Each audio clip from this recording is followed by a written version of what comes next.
Welcome to the Black Doctors Talk podcast. I am your host, Dr. Christopher Holmes, host for this episode and member of the Black Doctoral Network. Today, I am joined by Dr. Keesha Karriem, who is an author, entrepreneur, government worker, and college professor. Welcome, Dr. Karriem. Thank you. Thank you, Dr. Christopher. I'm so honored and grateful to have been selected for this. Thank you so much. Well, we're so excited that you accepted the offer, and I'm excited to also have you share with our viewers and listeners. So we're not going to waste any time. We're going to jump right in. So why don't you begin by telling everybody, where does it all begin for you? Where does it all begin? I won't bore you with my wonderful childhood. I'm sure it's not boring. I would say after high school, trying to decide what to do with my life, finally graduating from Chicago State University. So I am here in Chicago. I went on further because I felt that there was more to learn. Mm-hmm. And I think we all kind of reached that where we say, I know there's things that I don't know. So I went on and continued to get my master's degree and then finally my doctorate degree. But what has led me here has probably been my books that I've written and the family business that we have started. And we're going to dive into each one of those things. So let's start here. What interests you in the healthcare field? And then you could talk about your family business as well. So that is the family business. My major is business. I've always been a business major, marketing and management. That is my major. Healthcare came into play from my mom. My mom was in the school system. She was working with special ed children. She was about to retire. And she looked at me and said, "You're the business major. I want to start a business with disabled adults." Boom. Wow. It was not my field. It was not anything I had ever thought about, but it was her passion and it became my passion and became my sister's passion. So it's the three of us and we have group homes for disabled adults. Wow. Yeah. So we started that and we've been in business 20 years. Wow. Yeah. Wow. And now the thing about it is what started as your mother's passion, right, in education, but of course you would say it was less about the education and about the work she was doing with those individuals. And what happens to them after high school when they graduate. Yeah. A lot of disabled adults, when they're 18, and some of them have that support system where they continue to do things in the community, and some don't. They just start to withdraw. They're in the home, nothing else to do, nowhere else to go. Some of them go to maybe 21, but after that, things kind of stop for them, and that's when we come into play. Yeah, that's beautiful. Talk about how this work has been rewarding for you. It is so rewarding. And again, I just want to say I'm part-time with that because I also have my 9-to-5 government job. But it's so rewarding because, and that is the field that I've been entering into with my books, is all about diversity, inclusion, which is coming a little more popular now with diversity and inclusion, is because those with disabilities, they don't see any color. They see you as just another person, just another individual. I may have autism, I may have Down syndrome, but I still love you the way you are. And that is what is so rewarding. They're seamless with their love. There's no, you're Black, you're Hispanic. There's no, you're better than me, you're prettier than me. They just love everybody. They accept everybody. And that is the rewarding part. Yeah. I my field is in education. And so I definitely get where you're coming from. And I didn't specifically teach students with special needs, but I would encounter those students every day in the building. Right. And they were some of the sweetest kids you would ever encounter. As you would say, or as you said, it was all about just giving out love. They always want to hug. Just love and attention. And they always have something to tell you. And they just brighten your day. They really, really, really do. And so first, let me say thank you for doing this work because And let me just not just thank your mother for Yeah. doing that in you, because it's not work that everybody can do, especially in education. And there are some stores where those types of students get mistreated. Right. And so Right. I appreciate your mother for taking her heart out of the school, but still having it with those individuals, in another setting, to say, hey, you know what? It can't be over for them when they leave school. It has to continue. Right. Right. So Exactly. you guys are Exactly. doing great work. I And I love tell parents it's kind of like they're going off to college, it. right? Yeah. They get to be with their peers, they get to do more things, they get to learn more. So that's how we look at it. I'm glad you said the word parents, because I want to just talk about this a little bit. I'm sure it's a very difficult decision to allow your child to leave home, to trust them with somebody like you all. Right. So Right. how do you let them know, listen, this is a safe space. We're going to take care of your baby as you would if they were still in the home with you. So I tell them we're a family-owned business, and they become part of that family. And no matter what employees come and go, we will always be there. Yeah. So you always have us as family. And of course, I always tell them, if you don't like anything, you can always just take them out. I mean, Yeah. there's no rules or anything barring anyone from just saying, hey, I don't like this. I don't like how it's going. I'm getting homesick for them. I'm missing them, and I want them back. So you can always just come in and you can always come and visit. Of course, COVID did put some restrictions on that, Yeah. right? Like with the nursing homes and things Yeah. like that. So everybody has to be safer now. But if anything ever happens, there are no restrictions on them coming back home. Yeah. So still giving them the power as parents. Exactly. Honest. That's great. So you do the work with, as you said, inclusion. There's one eye. Then you also, you're studying while you were getting your doctoral degree. Yes. And then another eye, which is intelligence, but specifically in emotional intelligence. So can you give everybody an understanding of what EI is? That was so smooth how you rolled into that. So while getting, again, it was I was always seeking more education. And when I signed up to get my doctorate, I'll be honest with you, Dr. Christopher, I didn't think I was going to finish. I just thought, okay, let me just see what this is about. And I went to University of Phoenix because working 9 to 5, working this business part-time, that was that ability to study from home and do online studying was perfect.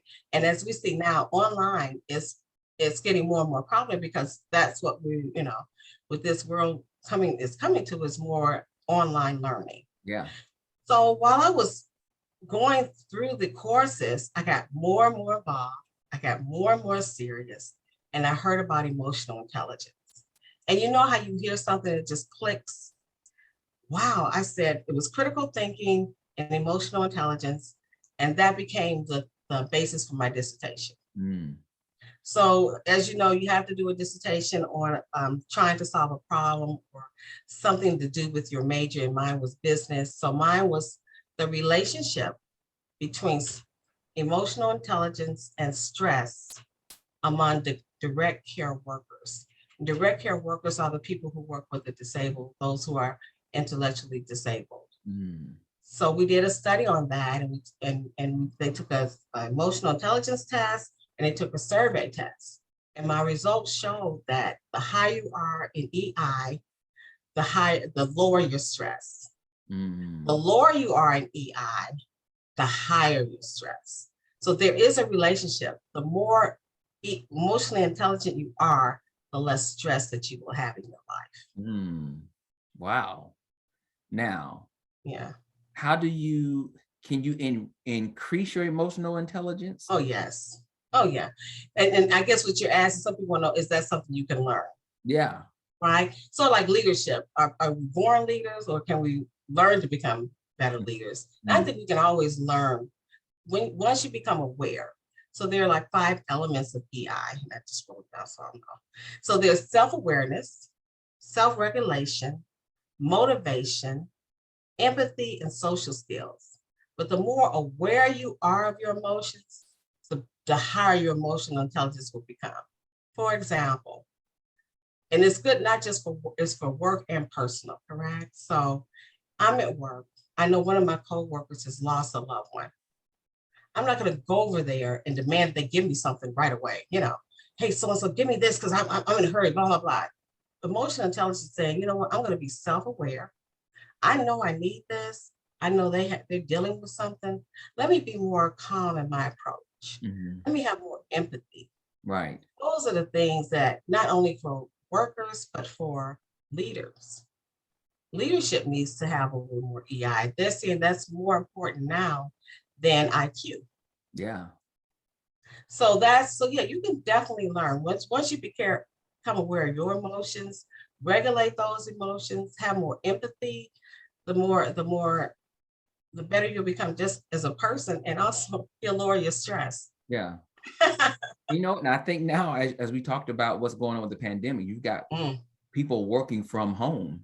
Yes. So leadership looks differently now than it did you in the office space. So I can only imagine now being able to trust and have that empathy, knowing that people are going through things. Yes. That task that you said had to be due by noon, it may be okay if you give them till 5 because you really don't need it until the next day anyway.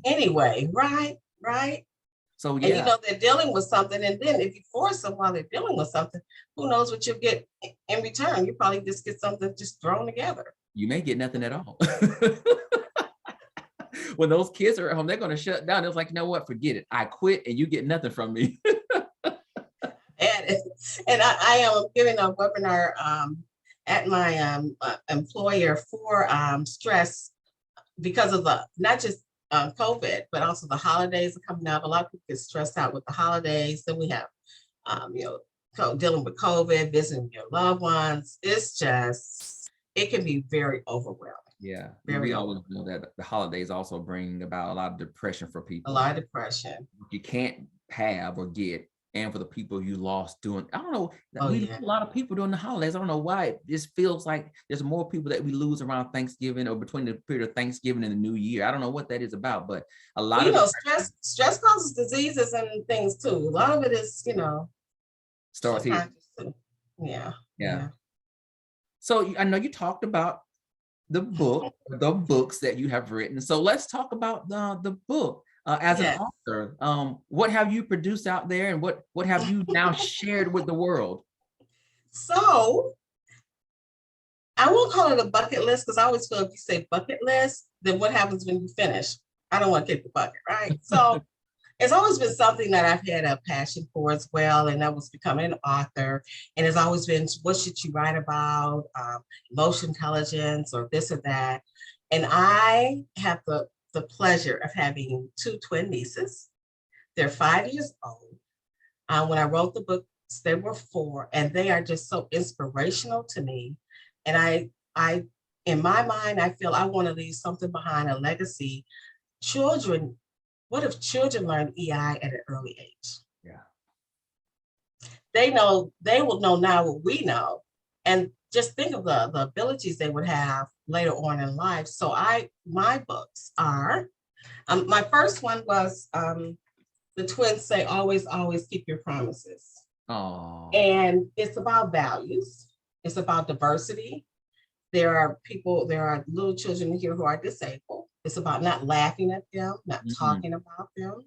It's really everything that I've done come full circle. Yeah. It's about disabilities and emotional intelligence and how to see people who are different from you and not judge them.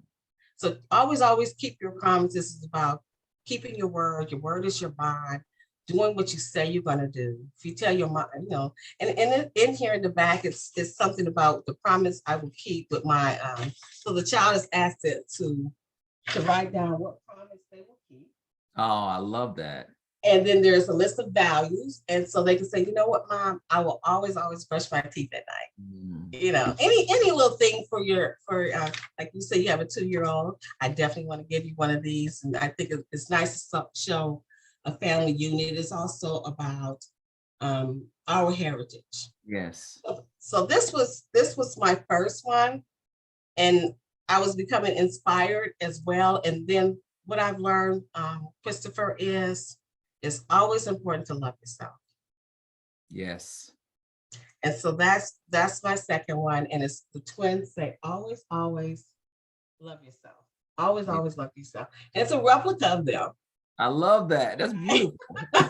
I love the puffs. I love the puffs. But of course, it's them in the back, the real girls in the back with me. And we did a photo shoot. Oh, we just had such a ball. We were like princesses. We took a photo shoot and they looked in the mirror and said, I'm always going to love myself. It's about loving the texture of your hair. It's about loving your skin color.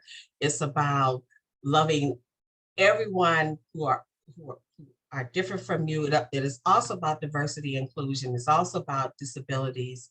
So I think being in the field that I'm in and seeing everything that's come about, especially during COVID, it's a little blurb in there about washing your hands as well and keeping and being safe. So it's all of that rolled up into this book. And this book is a little different because my nieces are also learning how to, the ABCs and 1, 2, 3. So at the back this time, it's writing, it's tracing and writing, and it's kind of like a coloring book and also a skills book for children. I love that. I need to get that one too for my 5-year-old daughter. She would love that. Oh, this is a perfect 5-year-old daughter book. We definitely try to buy books for her that she can see herself. You got to see yourself. Yeah, and value what she brings to the table, and that everything that's inside of her, inside and out, is beautiful. But also, as you said, connecting with the second book, but other people are beautiful too. Everybody's beautiful in their own way. Everybody's beautiful in their own way. Yes, I love it. I love it. So yeah, I'll be getting both of those because I need those. So what is there another book coming? I feel like there's a trilogy that we have to do another one. So and I just want to say it became Amazon bestsellers. Awesome. So I know some of the questions you were asking is, continuing education. There's always something to learn. I thought about maybe a journal. I don't know, a journal for the books. I don't know what's next. It hits me, when the spirit hits you, it just hits you. But right now I'm enjoying these two, and I'm trying to definitely promote these because they're still relevant. And I thought maybe a journal, but that's it for right now. Wow. And and they will always be relevant. Always be relevant.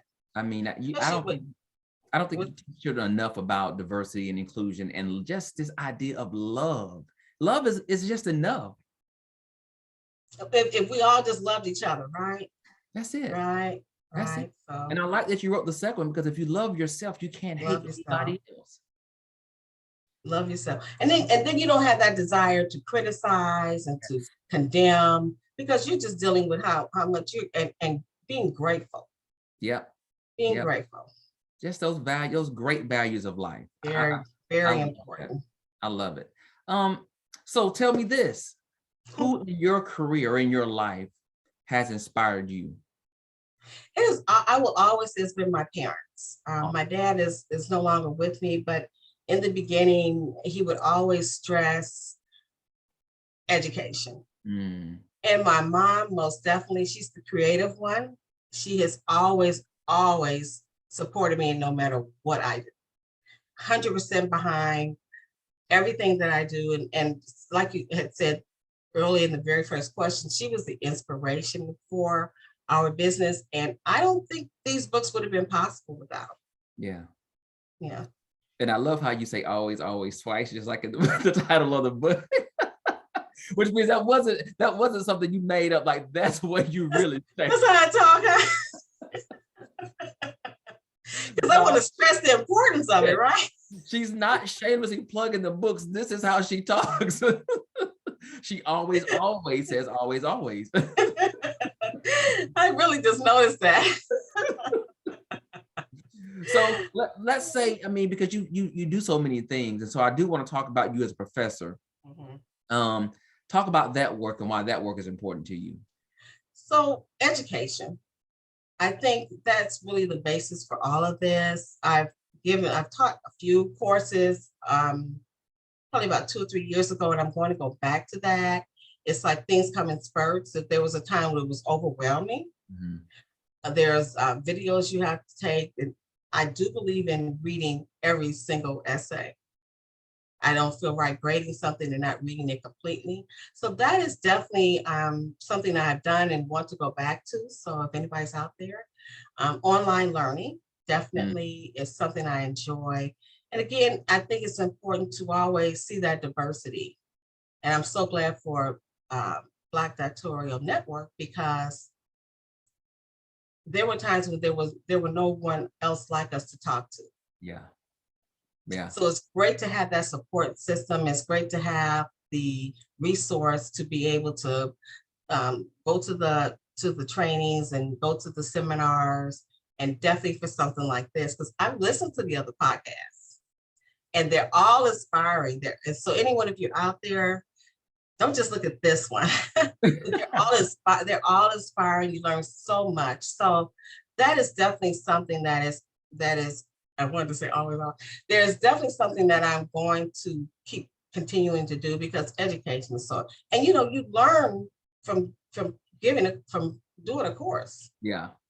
Yeah. You'd be surprised, instructors learn as well when they Mhm. do a course. Yeah. Students say things that you never thought about, things come up that you say, I never thought about that. So it keeps you abreast of everything new that's out there. Yeah, and I can definitely agree with that. Teaching, you learn so much from your students, probably more than they learn from you. Yeah. When they begin to share, especially in authentic writing, and they share real experiences. How they feel. Yeah, it's like, whoa, that was sometimes deep, sometimes heavy, sometimes like eye-opening. And so I do love that. And I Yeah. think for you, when you teach students who are also working full-time, you understand There. that Yes. struggle. So you're not Yes. going to be like overly tasking them with a whole bunch of like a 20-page paper every week. Like, no, you work. I get it. But I think all professors, and I try not to be like that, they feel my class is the most important, right?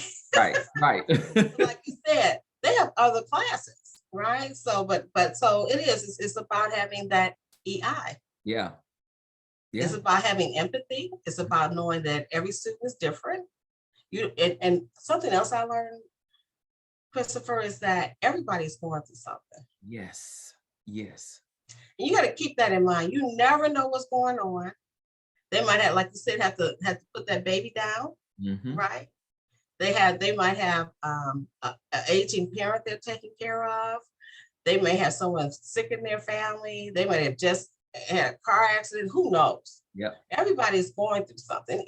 Even stress, on the stress level, because that was part of my dissertation. There's even good events that are stressful. Marriages are stressful. Buying a new house is stressful. Yes. It's a good thing, but it's a lot of stress. So it is. I think also having EI makes me probably a better professor, a better worker, a better mom, a better everything, because I know everybody's going through something. I'm going through something, and I'm not going to try and make things worse. I'm going to make them better. So, I mean, when people speak, I always get these little profound statements. And so I'm listening to you. And so when I think of people who work in leadership or who are professors or who have coworkers, we have to stop focusing on who's showing up. And in respect to EI, you have to think about how are these people showing up? Yes. Sometimes people show up broken. They show up sad. They show up confused. They show up stressed out. They show up unclear sometimes. I'm showing up to a job and I'm being tasked to do something, but I'm not quite clear if I have the capacity to do it. Yeah. And so we got to think about how are these people showing up in our lives with us, sometimes for us. And that's what EI is. It is. It's about knowing that and adjusting yourself accordingly. Yes. Having the appropriate response to those people. See, we always framed EI all right here in like 5 seconds. But I want to, and I don't be ending it, but I want to say, I think Maya Angelou's quote is, how does it go? I've learned that people will forget what you said. People will forget what you did, but they will never forget how you made them feel. Yes. So I feel that sums it up for me in EI. How do they feel when they leave you? How do they feel when they meet you? Because you can give out those vibes, right? So how do they feel? Because they might not, they might not even hear what you said, but they'll say, she was really nice to me. She understood I was going through something. And even with our people in the disabilities, they know how you feel about them. They know when people are being genuine with them. Yes. Yes. So it's about how you make them feel. Most definitely. So I want you to think about, all the hats that you wear. And if there's somebody out here who's going to watch this or listen to this podcast, what is one thing you would tell anybody if there's something that you want to do, or a desire that you have in terms of career? What is that one skill that you need to possess in order to make that one thing happen? Is be prepared. Wow. Be prepared. That's that thing about being at the right place at the right time, luck and opportunity. Mhm. It doesn't matter. Say you're a singer, right?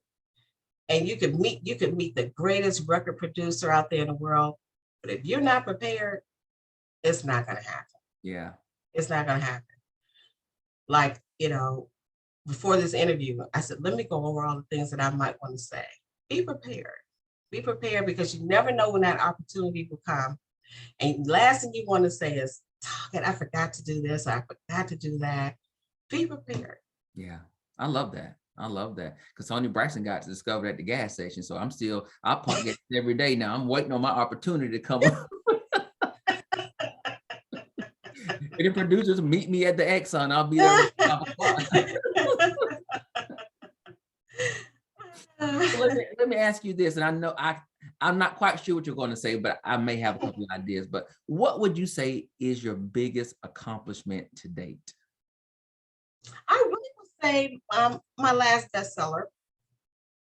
It was work. It was really personal for me. It was a way of to me of de-stressing and getting out there, something I've always felt, because as a Black woman, as being dark skinned, it was always about, oh, oh, you're so pretty, but you're dark. You're dark Mhm. skinned. And I know if it happens to me, it's happened to other little girls. Yeah. It happens to people about the texture of their hair. It happens to young men about maybe how big their nose is, how big their lips are. And that's our heritage, and be proud of it. Yeah. Be proud of it. So if anything, it's definitely saying love yourself. And like what you're saying, if there is one thing to give them, be prepared and love yourself. Be your true, authentic self. Mm-hmm. Yeah, I love that. What would you say has been your biggest challenge, and what did you learn from it? So my challenge has been racism. It's Talk been more. racism. Yeah. And I do believe it's systemic. I do believe it's in every workplace. It's in education. It's in our treatment. It's in our medical treatment. And similar to what you were asking, is that you need to always be aware of that and know when to pivot. I think if someone had told me, it's like, okay, this is going on here, let me change directions. And it's also about having EI. It's not screaming and yelling and shouting when something happens to you, but it's also being assertive and not being taken advantage of. Mm-hmm. I'm So, glad you made that connection. I was just thinking about EI yeah, and racism, but I was thinking about it on the other lens. Would EI, if there were white people or anybody, that was more fair skinned, that had higher EI, how yes, would that impact their level of racism, if any? definitely. They would be more empathetic. They would, and it's also about putting putting on someone else's shoes, walking in their shoes, Yeah. right? Yes. How would you feel? What would you do? And so putting yourself in someone else's shoes is definitely a way to see it from a different side. EI helps, not like you said, not just the leaders, but it also helps the workers. It brings about a balance, because in reality, we're all human, right? Yeah.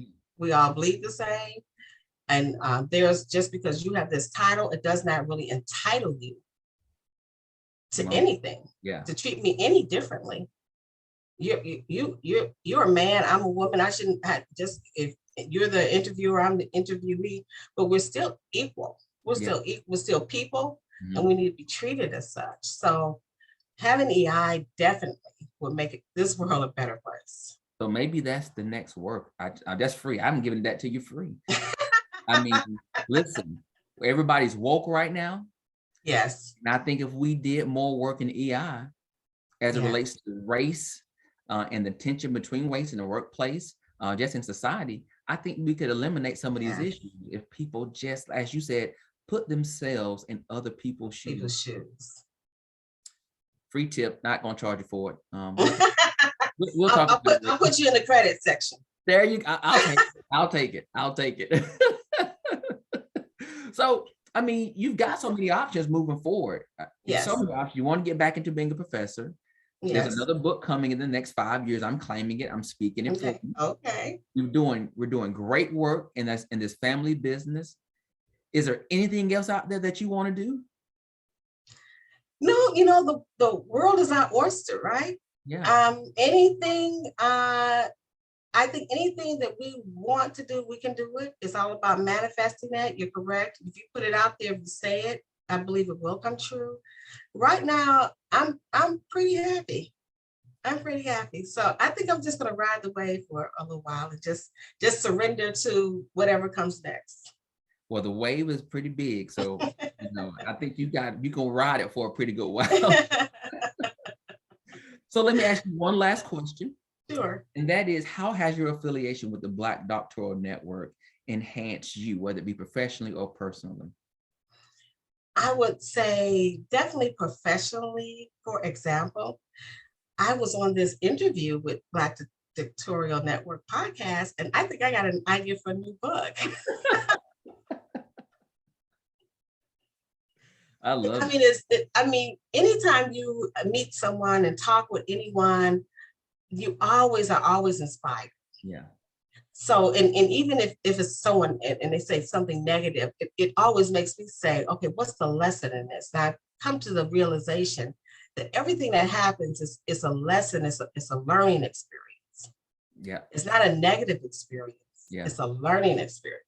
I agree. For example, if you don't get this promotion, which has happened to me a few times, what's the learning behind that? And what I definitely have learned is that it makes you want to do something more, something better.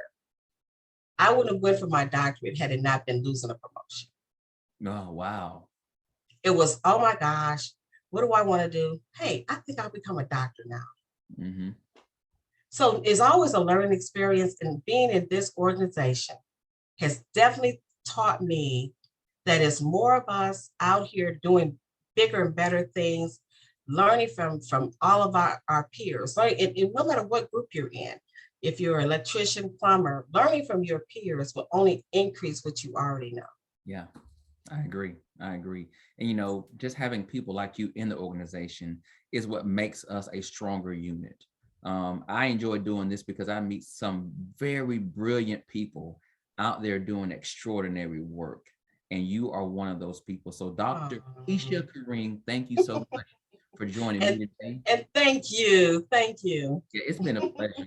So right now, I want you to go ahead and tell people where they can go to find more about you and the work that you're doing and where to go get those books.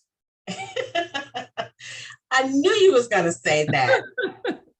You can just type in my name in Twitter, Instagram, anywhere, and I will definitely pop up.